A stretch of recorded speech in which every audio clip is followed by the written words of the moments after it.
Good morning. Thank you, Dr. Federley. That was so exquisitely beautiful. And as you were playing, I was looking across the top of these tents at the beautiful trees, and it was a very serene and beautiful moment for me. Thank you. And thank you to Laura and Herman and Cindy. You need to take that show on the road, I think. It's fabulous. Welcome to this experiment. It's good to see all of you. I feel like you're 280 degrees around me. It's lovely to see that young family far to my left enjoying a picnic type atmosphere during the service. And it's good to be with you as we try to navigate our way through this most unusual set of circumstances and experiment with things. And as we are gathering, I would like to light our chalice flame and honor it as a special day of showing a spirit of willingness to experiment, to explore. And so as we light this chalice flame this morning, may it be a symbol of the warmth and brightness of the love residing in this community. May it be a flame that brings us back together again from the desperate and disparate lives that some of us lead, from this fragmented society coming together, seeking unity. May it light as well the way forward into the new fellowship year of promise, hope, and renewal. Amen.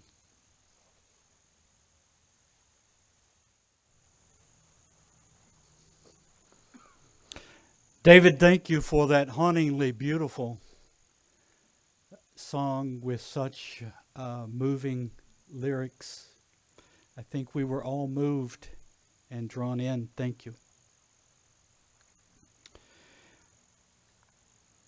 I'd like to ask Julie to come forward as we begin our water ceremony, a ceremony with deep and long roots here at this fellowship. And water is a symbol on multiple levels. Water unites us.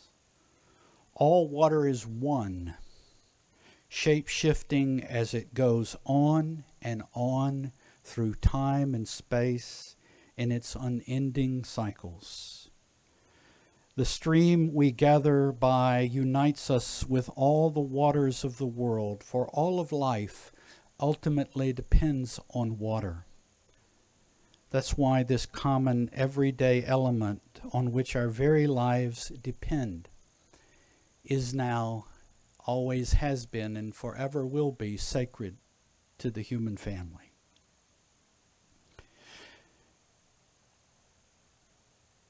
Let us remember to honor and cherish and care for water, for our lives are all touched by it, and certainly those who come after us as well.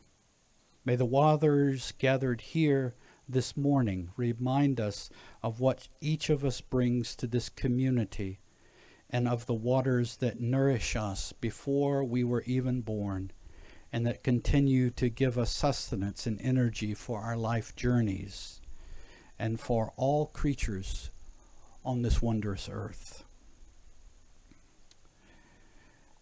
Now I would ask Julie to pour water from the past.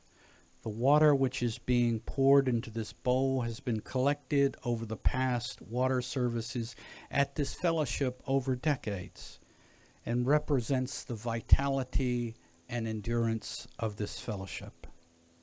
At the end of the service, we will collect the water again from this bowl to continue this ceremony, this circle of life for years to come.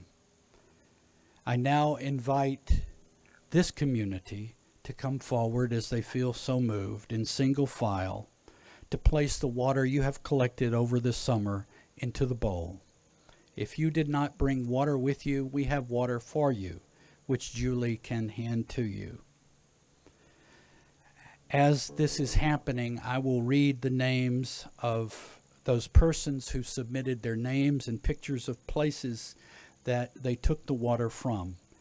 And those pictures will be available via our Zoom attendees. Please come forward as you feel so moved.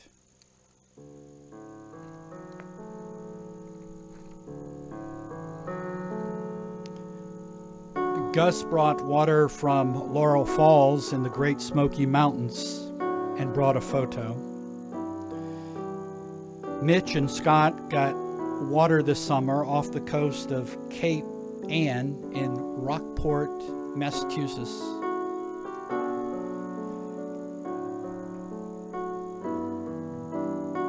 Don and Carol brought water from Gulf Shores, Alabama.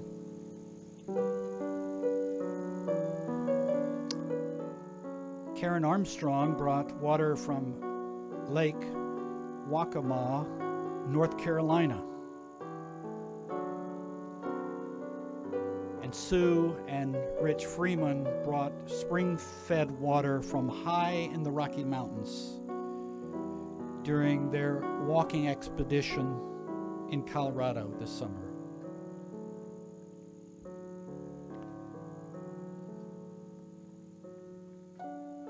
Ann Garvey brought water from Cape Hatteras.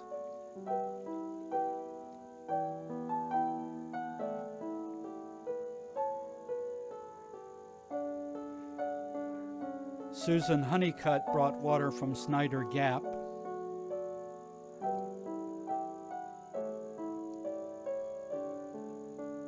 Diane and Susan brought water from Billy Creek in Park County, Indiana, and the Chasnovia Creek from East Aurora, New York. Julie Palm collected water from right here in Winston-Salem from a deluge of 4 inches of rain, of the many, many drops of rain that fell in Winston-Salem this summer. Susan Ott brought water from Asheville, from the Oak Park Inn.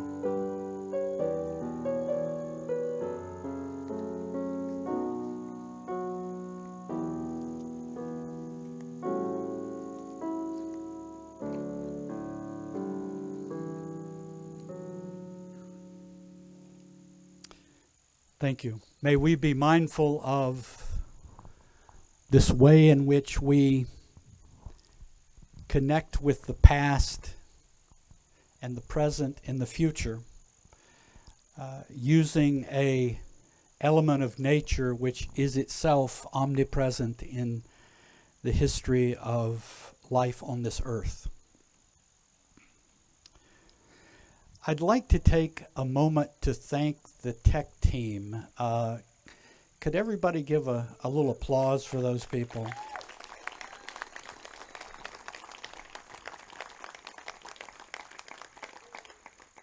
They were here 4 hours at least yesterday, and they were here before 8:30 when I arrived this morning, putting things up. And all of you who feel inspired to help them put things back together after the service, you are definitely invited to that. Let us be mindful that this is an experiment, one of perhaps several variations we use to try to navigate our way through this most unusual passage we all find ourselves in without preparation. I can assure you they did not teach this in seminary to me when I was going to school. Now, some may laugh or find it humorous that we are meeting outside, but please bear in mind that some of the really great names in religion got their start preaching outdoors, like Jesus and Buddha and people of that ilk. So So it's got a legacy. I wanted to share very briefly with you a few remarks before we make our way to the transition of the next parts of the service. And there's really just one thing I wanted to share with you and impress upon you this morning during our brief time together.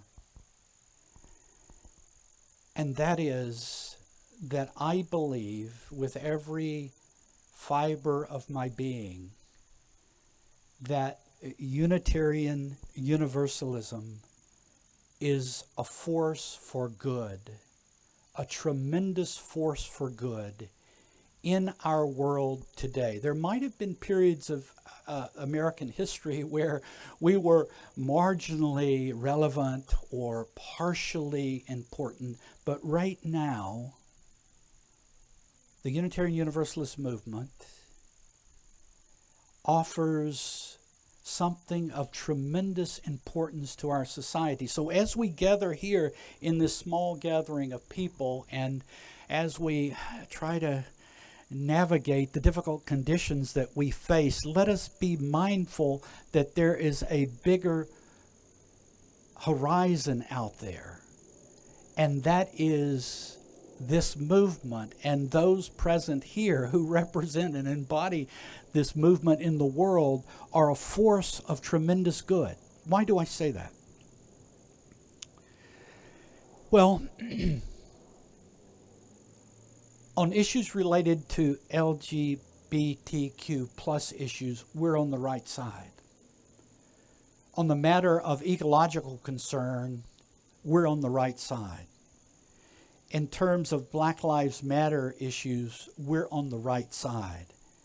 In terms of women's rights, we are on the right side. In terms of justice and civil rights issues, we are on the right side, and we have been for a long time. And we represent something that is a missing piece from our society, because I think people are looking for a place where they can be with others and their freedom and their individuality and their personal integrity is not violated, but rather respected, and where people can be free to follow what is true to them and to their hearts, and follow what they think needs to be done in the world and not be deterred in that, but rather encouraged. There goes the best part of my sermon. Hold on. I got to grab it. So, but let's face a fact. We are a movement of 265,000 people in a nation of 325 million. Now, I hesitate to give that number of 265,000 UUs in the United States because it matters a lot who's counting. If the church treasurer is counting, it's a small number. If the minister of the church counts, it's a much larger number. But that's the reality. And no one can convince me that in our society today, we are not capable of being a much larger force in terms of numbers and size and how we are projecting ourselves into the world. Thank you, Julie.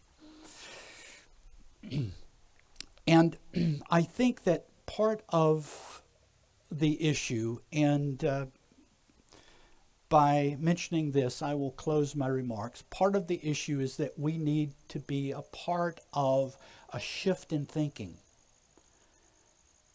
50 years ago, Unitarian Universalists all over the country, but particularly in the South and the Southeast, looked upon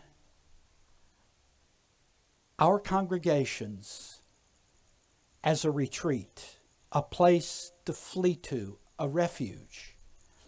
And if you travel all over the Southeast, as I have, and visit different UU congregations, what you will find is they're typically buried in a forest somewhere. Here it was sort of a little bit like the norm, but quite often it's in a part of town where you have to go down a road that's hard to travel and is unmarked, and at the end of the road you will get to a church, and there it is. Our churches were built to be hidden. And 50 years ago, it was appropriate to be a place where we could be a retreat and a refuge from the world. But right now, in the world we exist, we need to be a beacon based on the values of what we have always been. We are in a world today where traditional religions have virtually dissolved, and there's an opportunity for us to rise and fill the void. I hope we can be all mindful of the importance of our time and how we, as a religious force, can make a much bigger difference in the world than we are currently doing. Thank you.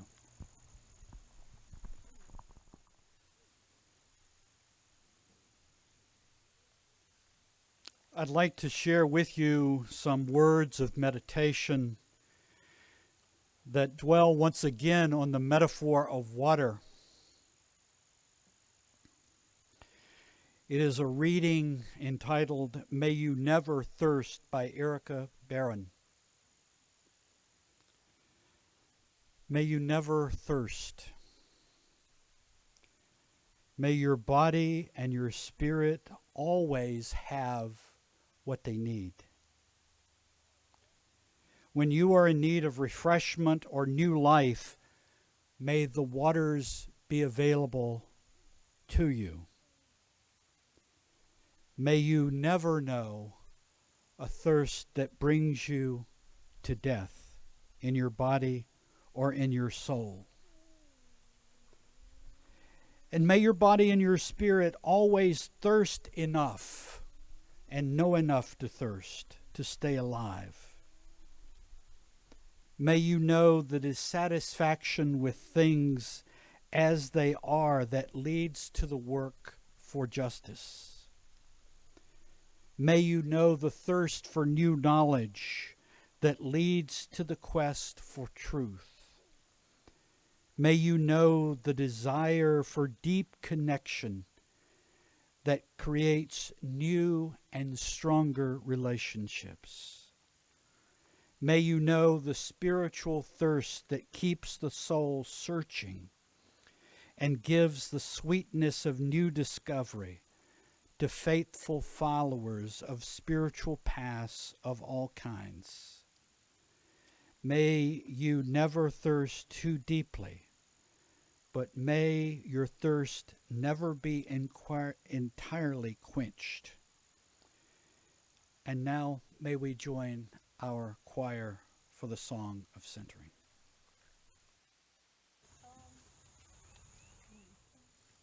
Many thanks to Mignon and the choir for adding such beauty to our service today. We're all deeply in your debt for that.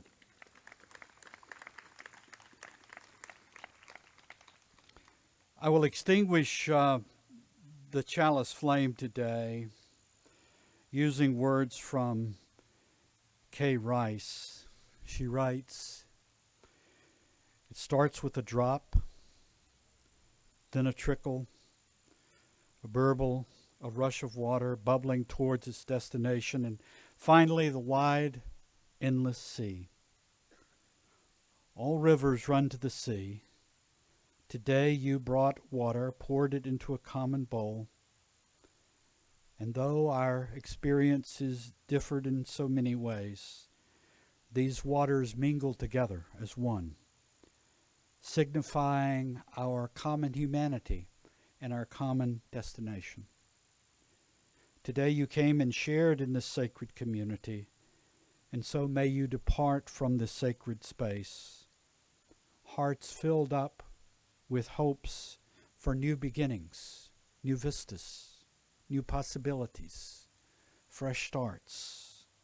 So go forth, but return to this community where rivers of tears may be shared, where dry souls can be watered, where your joy may bubble forth, where your life cup may overflow, where deep in your spirit you have found in this place a home. For all rivers run to the sea. Amen.